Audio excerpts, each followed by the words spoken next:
ఆయనకి ధర్మం కావాలి, ఆయనకేమి రాగద్వేషాలు లేవు.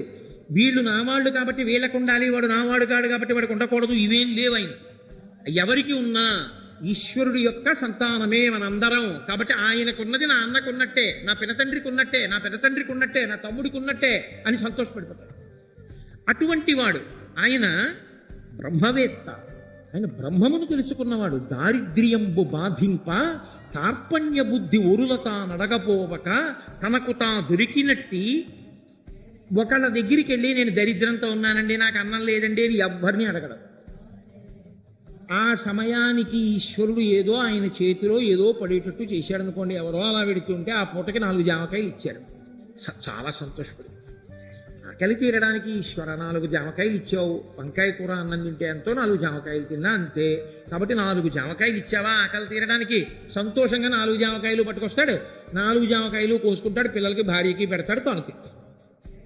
తప్ప నాకు ఇది ఇవ్వలేదు ఈశ్వరుడు అంటాం ఆయనకి రాదు. ఏది ఇచ్చాడో దానికి తృప్తి పడతాడు. అది కుచేలుడని. కుచేలుడు దరిద్రుడని, కుచేలుడు పనికిమాలినవాడని, కుచేలుడు ఏడిచాడని భాగవతంలో లేదు. కుచేలుడు పరమతృప్తితో బతికాడు అనే ఉంది శాస్త్రంలో. అందుకే ఆయనకి తన ఇంట తన భార్యా పిల్లలు ఆకలితో పొందుతున్నటువంటి బాధ కూడా గుర్తులో లేదు. ఎందుచేత అంటే లోకంలో ఒక పెద్ద చిత్రమైన పరిస్థితి ఉందండి. అది అర్థం కాకపోతే అవతలవాడు పిచ్చేళ్లే కనబడతాడు. పరమాచార్య స్వామి వారు మహానుభావుడు, నడిచే దేవుడని పేర్గాంచినటువంటి మహాపురుషులు చంద్రశేఖరేంద్ర సరస్వతి మహాస్వామి. అటువంటి వారికి పూర్వాశ్రమంలో ఒక్కతే చెల్లెలు. ఆయన ఇలా సంకల్పం చేస్తే బంగారు కాసులు తీసుకొచ్చి పెట్టేస్తారు శిష్యులు. పరమదరిద్రంతో ఉంది చెల్లెలు. ఆయన దగ్గరికి వచ్చి అడిగారు, అయా పూర్వాశ్రమంలో మీకు ఒక్కతే చెల్లెలు అంత దరిద్రంతో ఉంది, మీకు చెప్పకుండా ఇస్తే మీరు ఒప్పుకోరు, మీరు అనుగ్రహించండి, ఆవిడికి మేము సాఫీగా జీవితం గడవడానికి ఏర్పాటు చేస్తా ఉన్నారు. ఆయన అన్నారు, ఇవ్వకండి. ఎందుకు ఇవ్వద్దని అడిగారు. గత జన్మలలో చేసుకున్నటువంటి పాపం ఈ జన్మలో దరిద్ర రూపంలో పోతోంది. మీరు ఇంకొకలా నన్ను అడ్డుపెట్టి ఆదుకుంటే ఇంకో జన్మలో కూడా అనుభవించవలసి వస్తుంది, ఈ జన్మలో అనుభవించేయనివ్వండి. అంత తృప్తితో ఉంటారు మహాపురుషులు. ఒక బాధ కలిగిన గత జన్మలో చేసిన పాపం ఏదో పోయిందంటాడు తప్ప ఇప్పుడు నాకు బాధ ఈశ్వరుడు పెట్టాడు అండవు. అంత తృప్తితో ఉంటారు. అటువంటి వాడు కుచేలుడు అంటే. అందుకే ఆయనకి తెలియదు అసలు బాధ. ఒకనాడు భార్య చెప్పింది ఇంటికి వస్తే, ఏమండి పిల్లలు ఆకలితో పెదవులను నాలుకతో నాక్కుంటున్నారు. కారణం ఏంటంటే వాళ్ళు తినవలసినది తినక వాళ్ళ మూతులు ఎండిపోతే తడి కోసం మూతులు నాక్కుంటున్నారండి. కాబట్టి వాళ్ళు తినడానికి ఏదైనా కావాలి. మీరు ఈ పూటకి అంటారా, మీరు అలా వెడుతుండగా ఎవరు మీ చేతిలో ఏం పడేస్తారో దాంతో తృప్తి పొందిపోతారు. నేను ఒకప్పుడు కొవ్వూరు ఉపన్యాసాలు చెప్పడానికి వెడితే అక్కడ ఒక ఆయన చూశాను, 2 పంచెలు ఆయన దగ్గర. నేను ఆశ్చర్యపోయాను. ఇలా పంచి వస్తే ఇలా తీసుకుని ఇలా ఇచ్చేసేవారు. చేస్తే ఏమంటే 2 పంచెలు ఉంచుకున్నారేమి అని అడిగానంటే ఆయన అన్నారు, ఎందుకంటే ఒంటి మీద ఒకటి, దండం మీద ఒకటి, అది ఆరిన తర్వాత మళ్ళీ ఇది చిరిగిపోతే అప్పుడు ఇంకో పంచి ఉంచుకుంటాను. అన్నీ ఉన్నా 2 కదండి వాడేది, ఎందుకంటే ఇంకా 3వ పంచి నాకు ఇంకోళ్ళకి అవసరం ఉంటుందని ఇచ్చేశాను. నేను తెల్లబోయే వాళ్ళు కదా అసలు బ్రహ్మజ్ఞానులు అంటే, వాళ్ళది కదా నిత్యతృప్తి అంటే. ఈయనరా ఈశ్వరుడికి దగ్గరగా ఉండేవాడు అనిపించింది నాకు. కాబట్టి రాగాది విరహిత స్వాంతుండు శాంతుండు ధర్మవత్సలుడు ఘనుడు బ్రహ్మవేత్త దారిద్ర్యంబు బాధింప కార్పణ్య బుద్ధి ఒరులతా నడగపోవక తనకుతా నబ్బినట్టి కాసు 10,000 నిష్కములుగా తలంచి దారాపుత్రాదులను ఒక విధంబున పోషించుచుండునంత. ఒక కాసు దొరికితే 1 కోటి రూపాయలు వచ్చినంత సంతోషపడిపోయి జీవితం గడిపేసేవాడు. సంతోషో హి ద్విజన్మనాం అంటారు వ్యాసుల వారు దేవి భాగవతంలో. బ్రాహ్మణుడు అన్న మాటకు అర్థం ఏంటంటే ఎప్పుడూ నిత్యతృప్తుడు, సంతోషంగా ఉండేవాడు. యతీనాం భూషణం జ్ఞానం సంతోషో హి ద్విజన్మనాం ఉద్యమం శత్రుహననం భూషణం భూతిమిచ్చతాం. శత్రువుని చంపగలిగిన వాడు క్షత్రియుడు, సంతోషంగా ఉండేవాడు బ్రాహ్మణుడు, జ్ఞానంతో ఉండేవాడు యతి. తప్ప ఇంకోలా ఉండి పేర్లు పెట్టుకోవడం కుదరదు అన్నారు వ్యాసుల వారు. కాబట్టి ఆయన బ్రాహ్మణుడు పరమ సంతోషంతో పరమతృప్తితో ఉంటున్నాడు. భార్య చెప్పింది, ఏమయ్యా మరి బిడ్డలు ఇంత కష్టపడుతున్నారు, నీకు తృప్తిగా ఉంది, ఇలా వెళ్ళినప్పుడు మీ చేతిలో జామకాయో బాదంకాయో లేకపోతే 4 నేరేడు పళ్ళు ఏవి దొరికితే పట్టుకొస్తారు, ఏమీ లేవు. అలా పెడుతున్నప్పుడు నేరేడు పళ్ళు రాలిపోయింది, చక్కగా ఆకులో పట్టుకుని ఇంటికి వస్తాడు, ఇదిగో నేరేడు పళ్ళు తిని మంచినీళ్ళు తాగు. ఆయనకి తృప్తి అంతే. అది మిగిలిన వాళ్ళకు అలా ఉండాలని ఎక్కడ ఉంటుంది? ఒక తల్లి అలా ఉండలేదుగా. అందుకని ఆవిడంది, నీకు సఖుడు కాబట్టి కృష్ణుడి దగ్గరికి వెళ్ళండి. ఆయన పరమైశ్వర్యవంతుడు కాబట్టి ఆయన ఇస్తాడు. మీ దరిద్రాన్ని చూస్తే ఇవ్వకుండా ఉండడు. నాతో చదువుకున్నవాడు అని ఇస్తాడు కాబట్టి వెళ్ళండి. ఆయన అన్నాడు, దరిద్రంగా ఉన్నాను అని చెప్పడానికి వెళ్ళనా కృష్ణుడి దగ్గరికి? వెడితే నాకు డబ్బు లేదయా అని చెప్పనా అంటే ఆయనకి ఎంత తృప్తో చూడండి. నాకు లేకపోవడం ఏమిటి, పెడుతున్నాడుగా, పెట్టబట్టేగా బతుకున్నాను అని. వెళ్ళి అడగనా? అలా అడిగితే ఇస్తాడా అన్నాడు. అంటే ఆయన ఉద్దేశం ఏంటంటే అడగకుండా ఇవ్వట్లేదా ఇవన్నీ? అడిగితేనే ఊపిరి తీయించాడా? అడిగితేనే దాహం వేస్తోందని చెప్పిస్తున్నాడా? అడగకుండా అన్నీ పెడుతున్నాడుగా. కాబట్టి నాకు ఏది ఇవ్వాలో ఆయనకి తెలీదా? అది ఆయన ఇవ్వడా? నేను అడగడం ఎందుకు? అసలు నేను అడగను. పేపర్ ఎందుకు చదువుతాను? ఏ వార్తలు లేకపోయినా చదవకుండా ఉండలేక. పూజ ఎందుకు చేస్తాను? చేయకుండా ఉండలేక. అంతేగాని కోరిక చెప్పడానికి పూజ కాదు. అంటే నా గురించి కాదు, కుచేలుడి గురించి నేను చెప్పేది. అది ఆయన తృప్తి. ఆవిడంది. అందుకే బాగా జ్ఞాపకం పెట్టుకోవాలి కుచేలోపాఖ్యానాన్ని మీరు. కలలోనంతన్నున్నెరుంగని మహాకష్టాత్ముడైనట్టి దుర్బలుడాపత్సమయంబునన్ నిజపతాబ్జాతంబు ఉల్లంబునం తలపన్ అంతని వచ్చి ఆర్తిహరుడై తన్నైన ఇచ్చున్ సునిశ్చల భక్తి భావములను భరించు వారికిడడే సంపద్ విశేషోన్నతుల్. విధృతి. ఇది నారాయణ తత్వము ప్రకాశించడం, భక్తి గట్టిపడడం అంటే అది. ఆవిడంది, ఓయ్ పిచ్చాడా, ఎంత మాట అన్నావు? వెళ్ళి అడగనా? అడిగితే ఇస్తాడా అంటున్నావా? కలలోనంతన్నున్నెరుంగని మహాకష్టాత్ముడైనట్టి దుర్బలుడాపత్సమయంబునన్ నిజపతాబ్జాతంబు ఉల్లంబునం తలపన్ ఆర్తిహరుడై వచ్చి తన్నైన ఇచ్చును. వాడు కలలో కూడా ఎప్పుడు భగవంతుడిని తలుచుకోలేదు, అంతటి దుర్మార్గుడు. వాడికి ఏదో పెద్ద కష్టం వచ్చినప్పుడు మాత్రం ఒక్కసారి ఈశ్వరా నువ్వే నన్ను రక్షించాలన్నాడు. అలా అన్నందుకు దెప్పి పొడవడాయా ఈశ్వరుడంటే? ఏమి ఇన్నాళ్ళు నన్ను ప్రార్థించలేదు, ఇప్పుడు ప్రార్థించావు నిన్ను రక్షించనా అని అడగడు. గజేంద్ర మోక్షంలో ఎక్కడా గజేంద్రుడు పూజలు చేసినట్టు లేదు. కష్టం వచ్చిన తర్వాత పిలిచాడు. కలడు కలండెనుడు వాడు కలడో లేడో అన్న తర్వాత అప్పుడు మొరలు ఎరుంగుతు తన్ను మొరగువాడు ఆది మధ్యాంతములు లేక ఎరదువాడు భక్త జనముల దీనుల పాలివాడు వినడే చూడడే తలపడే వెగరాడే అన్నాడు. వచ్చాడా లేదా పరిగెత్తుకుంటూ? కాబట్టి ఎప్పుడూ అసలు ఈశ్వరుణ్ణి తలుచుకోని వాడు కూడా ఒక్కసారి తలుచుకున్నమంత మాత్రం చేత పరిగెత్తుకుంటూ వచ్చి అడిగింది ఇవ్వడం కాదు, అయ్యో అయ్యో అయ్యో అయ్యో నన్ను తలుచుకున్నావా నాన్న అని తనని తాను ఇచ్చేసుకుంటాడు. అంతటి దయాళువయ్యా ఈశ్వరుడంటే. లేకపోతే ఇవన్నీ ఎలా చేస్తున్నాడయ్యా మనకి నారాయణుడై? కాబట్టి ఆయన జగత్స్వామి. స్వామి అంటే అన్నీ తనవిగా ఉన్నవాడు, స్వం. కాబట్టి ఆయన దగ్గరికి వెళ్ళు, ఎందుకు ఇవ్వడు? తప్పకుండా ఇచ్చేస్తాడని. మహానుభావుడు అలాగే పెడతాను కానీ నీవు చెప్పిన ఎట్లు రాజీవనేత్రు దర్శించబోవుట పరమ శోభనంబు. కానీ ఆ చక్రపాణికి ఇప్పుడు కానుకేమైనా కొంపోవ కలదే మనకు. పెడతాను కానీ స్నేహితుడి దగ్గరికి, గురువుగారి దగ్గరికి, ఈశ్వరుడి దగ్గరికి, పిల్లల దగ్గరికి, రోగుల దగ్గరికి, ఇటువంటి వాళ్ళ దగ్గరికి వెళ్ళినప్పుడు రిక్తహస్తాలతో వెళ్ళకూడదు.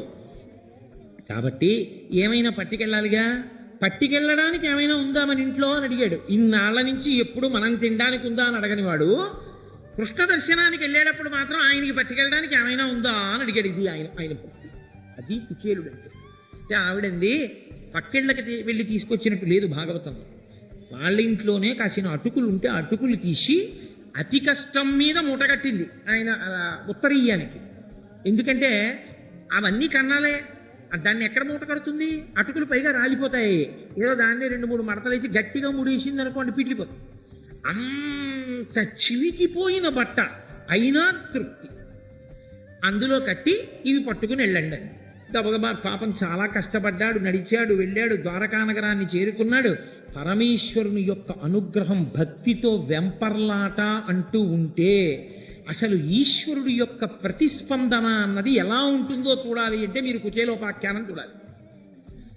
వెడుతూ ఆయన అనుకున్నాడు, ఈ సముద్ర మధ్యంలో ఉంది ద్వారకా నగరం, ఇన్ని బంగారు మేడలు, 16,000 మంది గోపికలు, మహదైశ్వర్యవంతుడు, ఆ కౌస్తుభం, ఆ పుట్టుమచ్చ, ఆ వనమాల, ఆ రుక్మిణి, సత్యభామ, ఈ హంసతూలికా తల్పాలు, ఈ పరివారం నన్ను పిలుస్తాడా? ఎప్పుడో కలిసి చదువుకున్న దరిద్రుణ్ణి ఇప్పుడు నన్ను గుర్తుపట్టి రావోయ్ కుచేలా అంటాడా? సరే, ఈశ్వరానుగ్రహం ఎలా ఉంటే అలా ఉంటుంది. పరమేశ్వరుడు నన్ను గుర్తుపట్టకుండా ఉంటాడా? ప్రేమించకుండా ఉంటాడా? అంతే సంతోషంగా వెడుతున్నాడు. ఆంతరంగిక మందిరం ఆయన స్నేహితుడిని చెప్పాడు. రుక్మిణీదేవితో కలిసి హంసతూలికా తల్పం మీద కూర్చునున్నాడు కృష్ణ పరమాత్మ. అంత దూరంలో గుర్తు పడతాడో పట్టడో 10 మందిలో అవమానంగా ఉంటుందని ఇలా వణికిపోతూ పాపం సిగ్గుతో వంగిపోయి వస్తున్నాడు. ఇక్కడ నుంచి చూశాడు, పాన్పు మీద ఉన్నాడు. అదే హాలు కాదు, సింహాసనం కాదు, పోని కూర్చున్నది. అది బెడ్రూమ్. బెడ్రూమ్లోకి అందరూ రారు కదండి, ఎవరో బాగా ఆప్తులైన వాళ్ళే వస్తారు. నేను బాగా ఆప్తుండని చెప్పి వస్తున్నాడు ఆయన. తీరా వచ్చిన తర్వాత నువ్వెవరంటే ఎంత అవమానం. ఇక్కడి నుంచి చూసేట్టు ఇలా ఎవరు వస్తున్నారని దూరంగా వస్తున్నాడు. ఉరప్పంజరం కనబడుతూ బక్క చిక్కిపోయి ఇలా వంగిపోయి వాసన కొడుతున్నటువంటి మలిన వస్త్రాలతో వస్తున్నాడు కర్ర పట్టుకుని. చూశాడు, బెల్ట్ ద్వారా కానీ ఇప్పటికీ ఉంది. మా గోపాలకృష్ణ గారు మమ్మల్ని అందరినీ తీసుకెళ్లారు. కుచేరుడు కృష్ణుడు కలుసుకున్న ప్రదేశం సముద్ర మధ్యంలో. అక్కడ చూశాడు, కనిడాయంచనినంత కృష్ణుడు తల పంజాక్షుడు ఆ పేద విప్రుని అశ్రాంత దరిద్ర పీడుతూ కృషి భూతాంగు జీర్ణాంబరుం, పైగా ఖండోత్తరీయం. ఎటువంటి స్థితిలో ఉన్న కుచేలుడు, ఆయన ఏమి అశ్రాంత దరిద్ర పీడితు, ఏదో ఒక్క క్షణం కూడా విడిచిపెట్టాడు దరిద్రమైంది, అంత పీడిస్తుంది ఆయన. అశ్రాంత దరిద్ర పీడితు కృషీభూతాంగు, శరీరం అంతా చిక్కిపోయి ఎముకలు పైకొచ్చేసాయి. ఖండోత్తరీయం, ఉత్తరీయం పూర్తిగా వేసుకోలేదు, చిరిగిపోయిన ముక్కొకటి ఎడంభుజం మీద వేసుకున్నాడంతే. ఖండోత్తరీయం హాస్య నిలయం. చూసిన వాళ్ళందరూ ఏమిట్రా అసలు అలా ఉన్నాడని వెర్రినవ్వులు నవ్వుతున్నారు. హాస్య నిలయం. అటువంటి వాణ్ణి చూచి సంభ్రమలోలుండై దిగన్ తల్పమున్, ఒక్కసారి ఆ పాన్పు మించి గభాలను దూకేశాడు. దూకేసి, అమ్మో కుచేలా, నా ప్రాణమిత్రుడు వచ్చావా అన్నాడు. పరిగెత్తుకుంటూ వచ్చేశాడు. అవతలవాడిలో ప్రేమ ఉంటే పరమేశ్వరుడు ఎంత ఆర్తిని ప్రకటిస్తాడో చూడండి. పరిగెత్తుకుంటూ వచ్చాడు, కౌగిలించేసుకున్నాడు. కుచేలా వచ్చావా, ఎన్నాళ్ళ కనపడ్డావయ్యా అన్నాడు. ఆ చెయ్యి పట్టుకున్నాడు, నడుం చుట్టూ చెయ్యేశాడు, తీసుకెళ్లాడు. రుక్మిణీదేవితో కలిసి తాను పడుకునేటటువంటి హంసతూలికా తల్పం మీద పడుకోబెట్టాడు. పడుకోబెట్టిన వాడు ఊరుకోలేదు. రుక్మిణి అలా చూస్తానేమిటి, వెళ్ళు బంగారు పళ్ళెం బంగారు చెంబుతో నీళ్లు పట్టరా అన్నాడు. గబగబ గబగబా తీసుకొచ్చింది. అట్లు కూర్చుండపెట్టి కనక కలిస సలిలమున కాళ్ళు కడిగి నెయ్యమునత జలంబు భక్తి మస్తకమున చల్లుకొని మలయజంబు నొడల జొబ్బిల్లనలది. ఆ వచ్చిన వాడిని గబగబా తీసుకొచ్చి ఆ పాంపు మీద కూర్చోబెట్టాడు. రుక్మిణి పట్రా అన్నాడు. ఓ బంగారు పళ్ళెని తీసుకొచ్చి కుచేరుడి కాళ్ళ కింద పెట్టాడు. పోయి చెంబుతో నీళ్ళన్నాడు. రుక్మిణీదేవి అనగా ఆదిలక్ష్మి అయిన రుక్మిణితోడ క్రీడ కల్పుచున్న కృష్ణు చూచి పట్టణంబులోని ప్రజలుల్లసిల్లిరి ప్రీతులగుచు ముక్త భీతులగుచు అంటారు పోతన గారు. ఆదిలక్ష్మి ఆవిడ నీళ్లు పోస్తోంది. కృష్ణ పరమాత్మ కుచేరుడి కాళ్ళు కడిగాడు. కాళ్ళు కడిగి భక్తి జలంబు తన మస్తకమున దాల్చి ఆ నీళ్లు తీసుకుని తన తల మీద చల్లుకున్నాడు. రుక్మిణీదేవి తల మీద చల్లాడు, భార్యల తల మీద చల్లాడు. చల్లి మలయజంబు నొడల జొబ్బిల్ల నల్లది ఆ గంధం తీసుకొచ్చాడు. గంధం తీసుకొచ్చి బాగా అలిసిపోయావోయ్ అని లలిత మృగమత ఘనసార మిళితమైన మలయజంబు నొడల జొబ్బిల్ల నల్లది ఒడల శ్రమయంతయువ పోవా తాళ వృంతంబు విసరి బంధురామోద ధూపంబుల సగి మించు మణిదీపముల నివాళించి మరియు అంటారు పోతన గారు. ఆ గంధం ఒళ్ళంతా రాసేశాడు. అందులో కస్తూరి కలిపాడు, అందులో పచ్చకర్పూరం కలిగాడు. నా స్నేహితుడు బడలిపోయాడు రుక్మిణి, అతనికి నేను ఒంటికి రాస్తుంటాను, నువ్వు విసురన్నాడు. ఆవిడ విసినికర్ర పట్టుకుని విసురుతోంది. చేతి కంకణములు కణ కణ కణ శబ్దం చేస్తుంటే ఆదిలక్ష్మి విసురుతోంది. శ్రీమన్నారాయణుడు అయినటువంటి కృష్ణ భగవానుడు ఆయన ఒళ్ళంతా గంధం రాసి ఆయనకి దీపాలతో హారతిచ్చి ఆయనకి మంచి ధూపం వేసి కూర్చోపెట్టి ఎన్నాళ్ళకొచ్చావో అని లోపలికి తీసుకెళ్లి మధుర పదార్థాలు పెట్టి మంచి కర్పూర తాంబూలం తీసుకొచ్చి ఆయన నోట్లో పెట్టి బాగా దగ్గరగా జరిగి మాట్లాడుతుంటే అక్కడ ఉన్నటువంటి వాళ్ళందరూ చెలికెత్తెలు చూసి ఎట్టి తపంబు చేసెనకు ఈ ధరణి దివిజేశ్వరుండు తొల్పామున యోగి విస్ఫుటదుపాస్యకుడై దనరారు జగత్స్వామి రమాధినాథు నిజ పర్యంకముపైనున్నవాడు ఎట్టి మహనీయ యోగ్యులకు లభ్యమవునే. ఇది ఈ భాగ్యం దొరకమంటే దొరికేదా? శ్రీ మహాలక్ష్మితో కలిసి శ్రీమన్నారాయణుడు పడుకునేటటువంటి దివ్యమైన హంసతూలికా తల్పం. ఇంతకుముందు ఋషులు వచ్చారు, మహర్షులు వచ్చారు, ఎవరిని అలా కూర్చోపెట్టలేదు. ఈయనెవరు? ఈ ధరణి దివిజేశ్వరుండు తొల్పామున ఇంతకు ముందు అసలు ఇతను ఏ పుణ్యం చేసుకున్నాడు? ఇటు తీసుకొచ్చి పరమేశ్వరుడు శ్రీమన్నారాయణుడు తన పర్యంకం మీద కూర్చోబెట్టడమా? రుక్మిణీదేవితో నీళ్లు పోయించి కాళ్ళు కరగడమా? కృష్ణుడు ఒళ్ళంతా గంధం రాయడమా? దీపాలు తిప్పడమా? ధూపం వేయడమా? మధుర పదార్థాలు పెట్టడమా? కర్పూర తాంబూలం నోటికి అందించడమా? దగ్గరగా జరిగి కూర్చుని నడుం చుట్టూ చెయ్యేసి ఆ మిత్రమా చెప్పవాయ్ అని మాట్లాడుతుండడమా? ఈ బక్క చిక్కిపోయిన బ్రాహ్మణుడేమో అక్కడ కూర్చుని అక్కడి నుంచి సిగ్గుపడిపోతూ అందరూ కృష్ణుడు అలా మాట్లాడుతుంటే ఇదేమిటి బ్రాహ్మణుడని అందరూ తన వంక చూస్తుంటే తను సిగ్గుపడిపోతున్నాడు. ఈయన అసలు ఏం చేసుకున్నాడా? ఆ పుణ్యం ఏం చేసుకున్నాడని చెప్పాల్సి ఉంటుంది మీరు. అంతటా శ్రీమన్నారాయణుడే అన్నీ ఆయనవే అని నమ్మాడంతే. పరమ భక్తితో ఇచ్చినా ఇవ్వకపోయినా ఆయన్ని ప్రేమించాడు. ఇవన్నీ చేసి దగ్గర కూర్చుని, ఏమో నీకు గుర్తుందా మన ఇద్దరం కలిసి చదువుకున్నాం సాందీపని మహర్షి దగ్గర, ఆ తర్వాత నీకు పెళ్ళయింది అన్నట్టు అడగడం మర్చిపోయాను కుచేలా. ఓ బ్రాహ్మణోత్తమ, వేద పాఠన లబ్ధ దక్షత గల చారు వంశమున ప్రభవించి పరిణయంబైన నీదు ఇల్లాలు సుశీల వర్తనంబుల భవత్ సదృశయదునే. ఎంత పెద్ద విశేషణం వేశాడో! వేదం చదువుకున్న కుటుంబంలో పుట్టి నిత్యతృప్తితో భర్త అది తేలేదు ఇది తేలేదని భర్తని దెప్పి పొడవకుండా, నా భర్త ఇంత భగవద్భక్తుడు, ఇంతకన్నా ఏం కావాలి, ఆయన చిటికిన వేలు పట్టుకున్నందుకు తరించిపోతున్నానని సుశీలయ్యి నీ భార్య నిన్ను అనువర్తిస్తుందా? నాకు చూడా, నీదు చిత్తము ధన గృహ క్షేత్ర ధన దారా పుత్రాదుల యందు తగులకుండుట తోచుచున్నయది.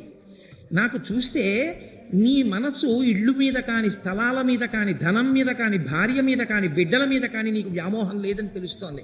నేను సైతము లోక సంగ్రహణార్థంబు కర్మ చేయు పగిది కొందరు ఉత్తములు భూమిని మనసున తవిలియుండక అర్ధియుక్త కర్మంబులాచరించి ప్రకృతి సంబంధములు వాసి ధన్యులగుచునుందురు. కొంతమంది ఉంటారు, నేను లోకం కోసం ఎలా పని చేస్తున్నానో కుచేలా అలాగే వాళ్ళు కూడా కర్మ చేస్తున్నట్లు కనపడతారు, కానీ వాళ్ళ మనసులో ఏ కోరిక ఉండదు. పరమేశ్వరుడి మీద అపారమైన భక్తితో ఉంటారు. నువ్వు అటువంటి వాడివని నాకు అర్థమవుతోంది. నీకు దేని మీద వ్యామోహం లేదు, అన్నీ ఈశ్వరుడు ఇచ్చాడని పరమతృప్తితో ఉన్నావు. నిజానికి నీకుందా లేదా అని అడిగితే లోకం దృష్టిలో నీకు లేదు, నీ దృష్టిలో అన్నీ ఉన్నా ఆ పూటకి తినేదేదో అదే కదా తినేది, ఆ పూటకి తినేదేదో ఇస్తున్నాడుగా, ఇంకేం కావాలి, నేను దరిద్రుడిని ఏమిటని నువ్వు పొంగిపో కదూ అని. మన ఇద్దరం కలిసి చదువుకున్నాం కదా. నీకు మన గురువుగారు గుర్తున్నారా? గురువుగారన్న మాటకి పరమేశ్వరుడంతటి వాడు, శ్రీమన్నారాయణుడంతటి వాడు ఎంత కట్టుపడ్డాడో చూడండి. గురువు లేని నాడు గుడ్డితనమే, ఈశ్వరుడు దొరకడు. శాస్త్రము గురువు ఈ రెండే మార్గం చూపిస్తాయి. అందుకే తివిరి అజ్ఞాన తివిర ప్రదీపమగుచు అవ్యయంబకు బ్రహ్మంబును అనుభవించి భరిత సత్తుండు సత్కర్మ నిరతుడతుల భుజలశ్రెట్టుడలగుండు బుధనుతుండు. మన గురువుగారు దీపం లాంటి వాడు, అజ్ఞానాన్ని పోగొట్టేస్తాడు. ఎంతటి మహానుభావుడు సాందీపని మహర్షి. మనం కలిసి చదువుకునేటటువంటి రోజులలో నేనేమైనా ఎక్కువ సమయం తీసుకుంటున్నానండి? లేదు కదా. మనం సాందీపని మహర్షి దగ్గర చదువుకునే రోజుల్లో ఒక విచిత్రమైన సంఘటన జరిగింది. నీకు గుర్తుందా కుచేలా? ఒకరోజు సాయంకాలం మన్ని పిలిచి గురుపత్ని ఒక ఆజ్ఞ ఇచ్చారు. ఒరే వెళ్ళి కాసిని సమిధలు వంట చెరుకు తీసుకురండిరా అన్నారు. మన ఇద్దరం అడవిలోకి వెళ్ళాం. తీరా మనము అడవిలోకి వెళ్ళాం, సూర్యాస్తమయం అయింది, పెద్ద పెద్ద మబ్బులు వచ్చేసాయి. ఏనుగు యొక్క తొండములు ఎలా ఉంటాయో అటువంటి ధారలు, ఎత్తుపల్లములు కలిసిపోయాయి. మనకి దారి తెలియలేదు, కట్టిక చీకటి, దారి తప్పిపోయాం. రాత్రంతా అడవిలో తిరుగుతూనే ఉన్నాం. ఏదో దొంగతనంగా కృష్ణుడికి తెలియకుండా అటుకులు తినేశాడు, ఏదో బఠానీలు తినేశాడు అంటారు, అలా ఏం లేదు భాగవతం. మన ఇద్దరం కలిసి తిరిగిన తరువాత సూర్యోదయం అయింది, వర్షం తగ్గింది. మరునాటి ఉదయం మన గురువు గారు మన మీద ప్రేమతో తన బిడ్డల కోసం వెంపర్లాడినట్టు ఒరే కృష్ణ, ఒరే కుచేలా అని అరుచుకుంటూ మన కోసమని అడవిలో తిరుగుతుంటే మన అమ్మగారు మన్ని తీసుకురమ్మన్న పుల్లలు సమిధలు పట్టుకుని వెళ్ళాం. భగవంతుడు ఎంత తృప్తి పడిపోతాడో గురువు అంత నిత్యతృప్తుడు. అందుకే చిన్న శుశ్రూషకు పొందిపోతాడు గురువు. కాబట్టి ఆయన చూసి అన్నారు, కటకటా ఇట్లు నా కొరకుగా పచరించి ఈ మహాటవిన్ సముత్కట పరిపీడనుందికిరి కావున శిష్యులు మీ రుణము తీరుటకిది కారణంబు సమకూరిడిపో ఇక మీద మీకు బహు ధన పుత్ర దార విభూతి జయాయురున్నతులు. మీరు నా భార్య చెప్పింది అని చెప్పి ఇంత కష్టపడి అడవిలో తిరిగి రాత్రంతా దారి తప్పిపోయినా తెల్లవారకట్ట నేను కనపడినా ఇంత కష్టపడ్డాం గురువుగారు అమ్మగారు చెప్పిన పనికి వెళ్ళొచ్చి అని అనకుండా అమ్మగారు చెప్పిన పని చేశాను చాలని తృప్తితో నిలబడిన కారణం చేత కావున శిష్యులు మీరు, అందుకు మీరు శిష్యులు. మీ రుణము తీరుటకిది కారణంబు. గురువు రుణం తీరదు, కానీ మీ రుణం తీరిపోయిందిరా, మిమ్మల్ని ఆశీర్వచనం చేస్తున్నాను, మీకు అపారమైన ధనము, బంధువులు, మంచి భార్యలు, బిడ్డలు అన్నీ కలుగుగాక అన్నాడు. అందుకు నేను ఐశ్వర్యవంతుడయ్యానయా. మరి కుచేలుడికి రావద్దా ఐశ్వర్యం? మరి ఆయన ఎందుకు అలా ఉన్నాడు అంటే, ఐశ్వర్యము అన్న మాట విషయంలో గత జన్మలలో కుచేలుడు చేసుకోక దరిద్రం అనుభవించిన వాడు కాదు. భాగవతంలో కృష్ణుడే చెప్పాడు ఆ మాట. గత జన్మలలో పుణ్యకర్మ చెయ్యకపోవడం వల్ల వచ్చిన దరిద్రం కాదు, ఎన్నో పుణ్యకర్మలు చేశాడు గత జన్మలలో, కానీ ప్రతిఫలం అడగలేదు. చేసినవన్నీ ధారబోహేశాడంతే ఈశ్వరుడు. నాకేం అక్కర్లేదు, ఇవన్నీ ఈశ్వరుడు చేయించాడన్నాడు, వదిలేశాడు. కాబట్టి ఇప్పుడు పుణ్యంగా అనుభవించడానికి మళ్ళీ ఆయనకి ఐశ్వర్యం అక్కర్లేదు, ఈశ్వరుడికి దగ్గరైపోయాడు. ఆ జన్మలోనే మోక్షం పొందడానికి యోగ్యతని పొందేశాడు. ఇదే అంటుంది రుక్మిణీదేవి, వ్రతముల్ దేవగురు ద్విజన్మభుర సేవం దాన ధర్మాదులం గత జన్మంబల ఈశ్వరం హరిజగత్ కళ్యాణు కాంక్షించి తీసితినేనిన్ వసుదేవనందనుడు నా చిత్తేశుడవుగాక నిర్జుతులైపోదురుగాక టంగరములో చేదీశ ముఖ్యాధములు. కేవలం పరమేశ్వర తృప్తి కొరకు చేసినదైతే పరమేశ్వరుడే మీకు లభ్యమవుతుంది. నాన్నగారి కాళ్ళు పట్టడం నాన్నగారి మీద ప్రేమతో అయితే నాన్నగారికి ఉన్నవన్నీ మీకు రాయిరా? కాళ్ళు పట్టినప్పుడల్లా అడగాల, నాన్నగారు నాకు మేడ ఎప్పుడు రాసేస్తారని? అడగక్కర్లేదు. నాన్నగారి మీద ప్రేమతో నాన్నగారి కాళ్ళు పట్టాలి, అమ్మ మీద ప్రేమతో అమ్మకి మంచినీళ్ళు అందించాలి, అంతే. అలా ఈశ్వరుడి మీద ప్రేమతో కర్మ చేశాడు తప్ప దాని మీద ప్రతిఫలం కోరుకుని చెయ్యలేదు. అందుకే ప్రతిబంధక స్వరూపమైనటువంటి ఐశ్వర్యాన్ని కానీ లేకపోతే ఏదో అనుభవించేస్తే పోయే పుణ్యంగా కానీ ఈశ్వరుడు దాన్ని మార్చలేదు, తనకి దగ్గర కావడానికి మార్గం చేశాడు. కాబట్టి కుచేలా మన ఇద్దరం కలిసి తిరగడం, ఆ సాందీపని మహర్షి, ఆ గురువు గారు, ఆ అమ్మగారు, అబ్బబ్బబ్బా ఏమి వైభవం అన్నాడు. ఏమీ తెలియని వాళ్ళ పొంగిపోయాడు. దగ్గరకు వచ్చి అన్నాడు, అన్నట్టు అడగడం మర్చిపోయాను చూసావా, స్నేహితుడి దగ్గరికి వచ్చేటప్పుడు నువ్వేదో తెచ్చే ఉంటావు నాకు ఇద్దామని కానుక, తేకుండా రావు. ఏం తెచ్చావు? ఇవ్వకుండా దాస్తామే, చెప్పి ఎక్కడుందని ఇలా ఇలా తడిమేస్తున్నాడు. ఆయన సిగ్గుపడిపోతున్నాడు. ఖండోత్తరీయున్, అసలు వేసుకున్న ఉత్తరీయమే ముక్క, అది పిట్లిపోతోంది, అందులో కట్టిన ఇన్ని అటుకులు. ఆయన ఇంతటి మహదైశ్వర్యవంతుడు, ఇదా పట్టుకొచ్చి ఆ అటుకులు ఆయనకి పెట్టడం? ఇదే మనకి స్నాతకం చేసేటప్పుడు పెళ్లి కొడుకును కూర్చోబెట్టి ఏదైనా ఇచ్చేటప్పుడు శ్రియాదేయం క్రియాదేయం ప్రియాదేయం అని నేర్పుతారు ఉపనిషత్తులో. ఉదయం నాయన ఇచ్చేటప్పుడు నేనే ఇంక ఇస్తున్నాను అనకరా, నేను ఏ పాటి ఇస్తున్నానండి, ఈశ్వరుడు నాకు ఇచ్చిన దాని ముందని సిగ్గుపడుతూ తప్ప నేనే ఇచ్చాను ఇదని గొప్పగా చెప్పకెప్పుడు. ఈశ్వరుడు నీకు ఇచ్చిన దాంతో పోలిస్తే నువ్వు ఈశ్వరుడికి ఇచ్చిందే పాటి అని సిగ్గుపడు అంటారు. కాబట్టి అటుకులు ఇవ్వడానికి సిగ్గుపడ్డాడు కృష్ణుడు. నీవు సిగ్గుపడిన నాడు ఈశ్వరుడు తడివి నీ దగ్గర పుచ్చుకుంటాడు. అది ఆయనకి కావాలా భక్తి. ఆయన ఒళ్ళంతా తడివేసి ఇదిగో మూట ఏదో తెచ్చావనా మూట విప్పాడు. పాపం అలా కూర్చుని ఉండిపోయాడు ముడుచుకుపోయి కుచేలుడు. మూట విప్పి అటుకులు చూశాడు. అబ్బా, అటుకులు నాకు ఇష్టమని అటుకులు తెచ్చావా? చాలామంది లోకంలో మాట అంటుంటారు, కృష్ణుడికి అటుకులు నైవేద్యం పెడితే ఇష్టం, ఆయన కర్మ, ఆయనకి అటుకులు ఇష్టం ఏంటి? సమస్త బ్రహ్మాండములు ఆయనకు అటుకులు ఇష్టం కాదు, ప్రేమతో నువ్వు ఇచ్చిన ఆయనకి ఇష్టం. అందుకే ఆయన అంటాడు కృష్ణుడు, దళమైన పుష్పమైనను ఫలమైనను సడిలమైన భాజని భక్తిన్ ఎలమిన్ కొలిచిన భక్తులు ఇచ్చిన ఎలమిన్ రుచిరాన్నముగయను భుజింతున్. నాకు ఆకిచ్చావా, పండిచ్చావా, కాయిచ్చావా, నీళ్ళిచ్చావా నేను చూడన్నాయా? ప్రేమతో పట్టుకొచ్చిస్తే యోమే భక్త్యా ప్రయచ్చతి పత్రం పుష్పం ఫలం తోయం, ఏది ఇచ్చినా సరే పొంగిపోయి తింటానన్నాడు. కాబట్టి నువ్వు ప్రేమతో తెచ్చావు కుచేలా, నేను ఎందుకు తిన్ననుకుంటున్నావు అని గబగబా తడివాడు. ఆ అటుకులు ఉత్తరీయంతో పాటే ఇలా ఎడంచేత్తో పట్టుకున్నాడు. అబ్బా, ఎంత ఇష్టమైన నాకు ఈ అటుకులు అన్నాడు. ఇలా గబగబా ఓ గుప్పిడి తీసుకున్నాడు, నోట్లో పోసుకున్నాడు, కరకరకరకర నవిలేసి మళ్ళీ కాసిన ఇలా ఇలా తెచ్చినవిన్ని కనుక ఆ బట్టలో ఇలా ఇలా సర్దుతున్నాడు. ఇంకొక కాసిని తీసుకుందామని మురహరుడు పిడికెటటుకుల కరమొప్పగ నారగించి కౌతూహలియై మరి ఒక పిడికెటు కొన తత్కరమప్పుడు పట్టె కమల కరకమలమునన్నారు. ఒక గుప్పిడి తిని ఇంకొక గుప్పిడి తిందామని ఇలా జరుపుకుంటున్నాడు. రుక్మిణీదేవి కదండి, లక్ష్మీదేవి, ఆవిడొచ్చి ఠక్కన పట్టుకుంది కృష్ణుడి చెయ్యి పట్టుకునండి. మీరు ఒక్క గుప్పెడు అటుకులు పరమభక్తితో పెట్టినవాడు తింటే ఆయనకి ఏమి ఇచ్చారో నాకు తెలుసు, మీకు తెలుసు. ఇంకొక గుప్పెడు కూడా తింటే నన్ను మిమ్మల్ని కూడా కలిపి మీరు ఆయనకి ఇచ్చేసుకుంటారు. కాబట్టి ఇహ తినకండి. ఇది ఈశ్వరుడు అంటే. ఈశ్వరుడు లేక మన దగ్గర తిన్నవాడు కాడు, మన ప్రేమకి పొంగిపోయిన. మనం ఏది ఇచ్చామన్నది కాదు, మనం ఎంత భక్తితో ఇచ్చామన్నది కావాలా. భక్తి అన్న మాటకు అర్థం మీకు చెప్పా. ఎలా అడుగుజాడలు పట్టుకుంటే మనసు ఉద్భుతమవాలో మీకు నేను చెప్పాను. ఆ భక్తితో మీరు నిలబడి ఏది పెట్టండి ఆయన పొంగిపోతాడు. అది నారాయణుని చేరడానికి మార్గం. అందుకు దొరుకుతాడు నారాయణుడు. అంతేకాని ఇది చేస్తే నారాయణుడు దొరుకుతాడని శాస్త్రంలో ఎక్కడా ఏం లేదు. దానికి సోపానమును ఇలా అని చెప్పడం చాలా కష్టం. భక్తి పరమ ప్రధానమైన సాధనం. అందుకే మోక్షసాధన సామాగ్ర్యాం భక్తిరేవ గరీయసి అంటారు శంకర భగవత్పాదులు. కాబట్టి ఇప్పుడు ఆ అటుకులు రెండవసారి తిననివ్వలేదు రుక్మిణీదేవి. అయిపోయింది. రాత్రి పడుకున్నాడు, మంచి హంసతూలికా తల్పం ఇచ్చాడు, నిద్రపోయాడు. కుచేలుడు లేచాడు, మరో రోజు స్నానం అనుష్ఠానం చేసుకున్నాడు. పాపం ఆ మాసిపోయిన బట్టే కట్టుకున్నాడు. కృష్ణ నేను వెళ్ళొస్తానన్నాడు. ఓ వెళ్ళిరావో అన్నాడు. వీధి దాకా వచ్చాడు.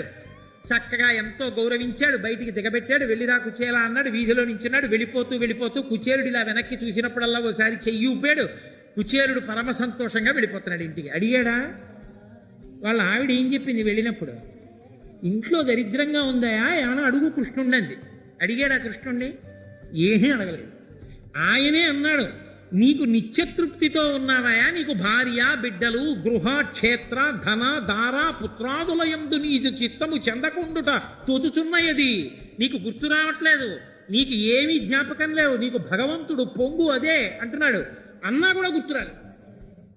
వెళ్ళిపోతూ వెళ్ళిపోతూ గుర్తొచ్చింది. వాళ్ళ ఇంటికి వెళ్ళిపోతున్నాను అనుకున్నాడు.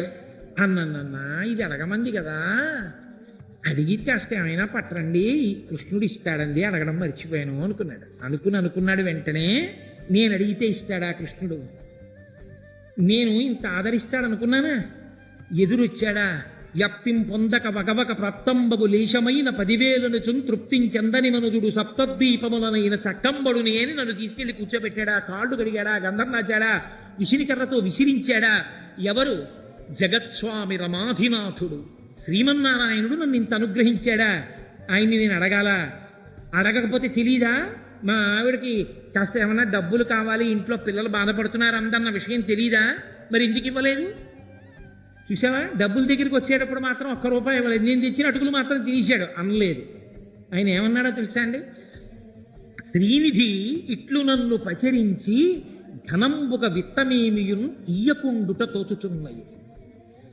ఆనక దరిద్రుడు సంపద చేత అంధుడై తన్ను చేరడని కాక శ్రితార్తిహరుండు సత్కృపాంబోనిధి సమస్త వస్తు పరిపూర్ణినిగానను చేయకుండుని. ఆయన శ్రీనిధి, ఐశ్వర్యానికంతటికీ ఆయన గని. అటువంటి వాడు నాకు ఇవ్వలేదు. ఎందుకు ఇవ్వలేదంటే ఇప్పుడు అర్థమైంది. ఇన్నాళ్ళు దరిద్రంతో ఉన్నానని కదా అందరు అనుకుంటున్నారు. ఇప్పుడు నాకు చాలా ఐశ్వర్యం వచ్చేస్తే ఆ భోగాలలో పడిపోయి నేను తనని మర్చిపోతానేమో, దూరం అయిపోతానేమో.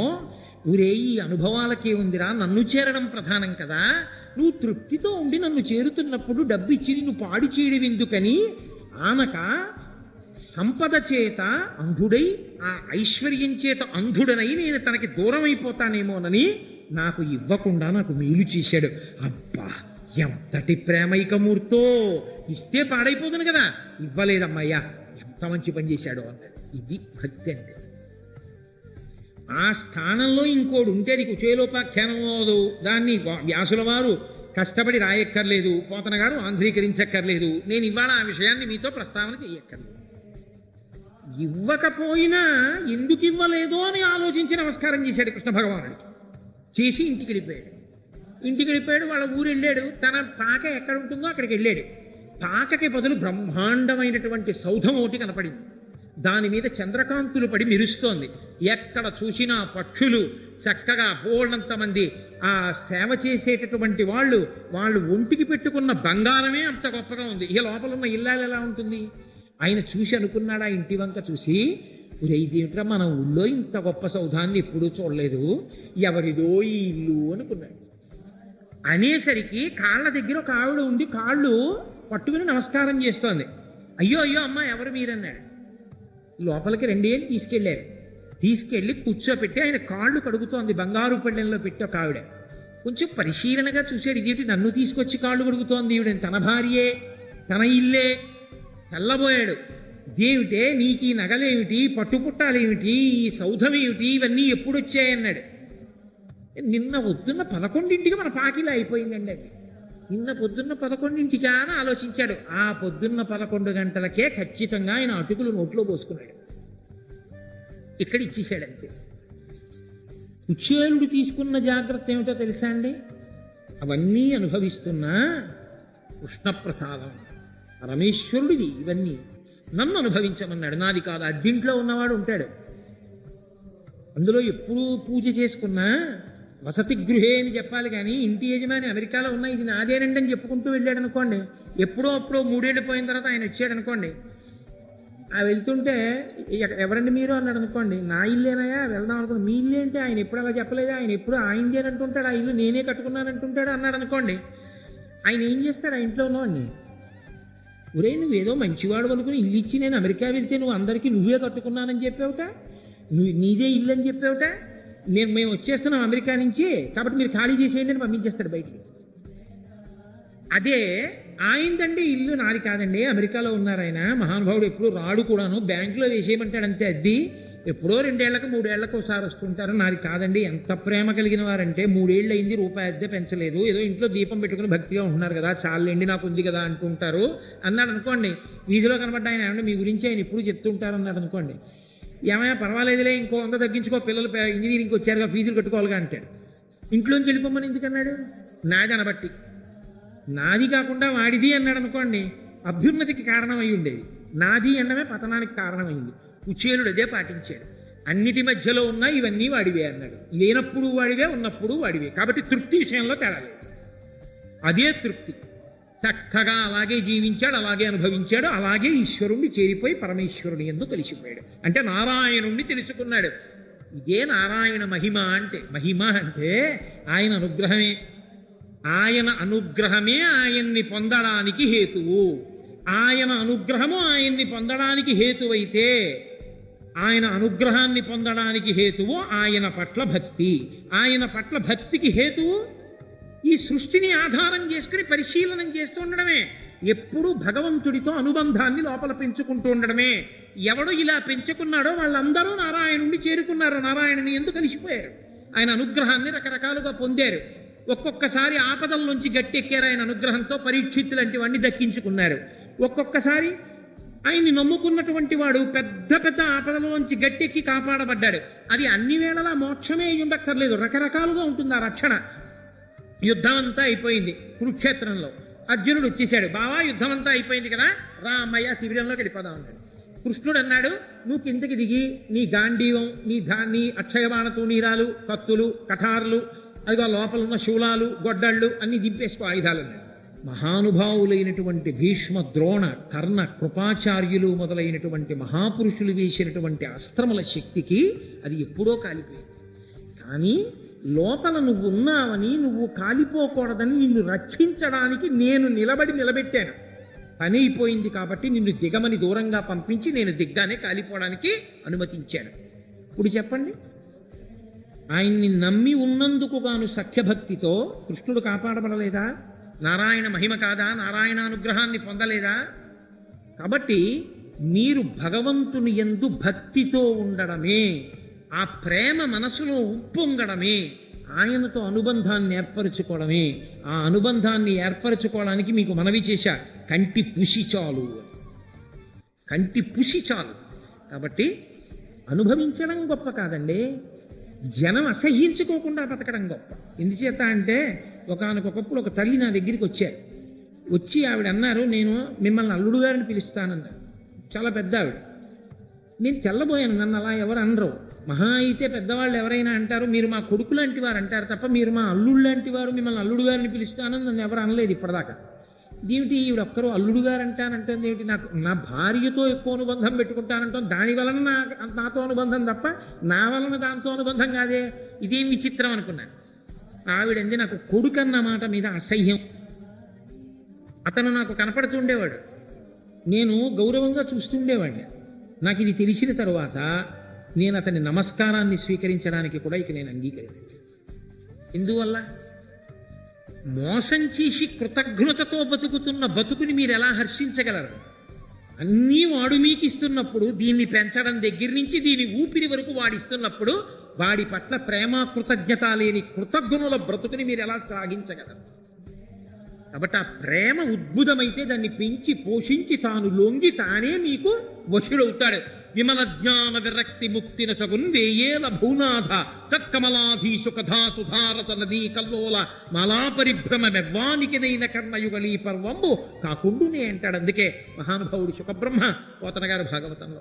కాబట్టి అటువంటి శ్రీమన్నారాయణ తత్వం ఎవరి నుండి శబ్దము ఉత్పన్నమైందో శబ్దములు ఆయన్నే చేరాలి. అందుకే శబ్ద ఉత్పత్తి స్థానమునందు నిలబడిపోవడమే ఈశ్వరుణ్ణి చేరడం. నిశ్శబ్దములోంచి శబ్దం వస్తుంది. యథార్థ స్థితి మౌనం, నిశ్శబ్దం. అంటే ఆయన అక్కడ అందుతాడు అని. అందుకని యతో వాచో నివర్తంతే అప్రాప్య మనసా సహా అని అంత గొప్ప స్థితిని మనకి పెద్దలు అందించినటువంటి వైభవాన్ని ఒక్కరోజు ఉపన్యాసంలో ఈ పరమేశ్వరుడు నాతోటి పలికించినంత మేర మీకు అందించాను. రేపటి రోజున కూడా ఏదైనా ఇదిగో నాకు ఇచ్చినటువంటి అంశాల్లో ఒక అంశం గురించి ప్రస్తావన చేసే ప్రయత్నం చేస్తాను. రేపు మళ్ళీ సాయంకాలం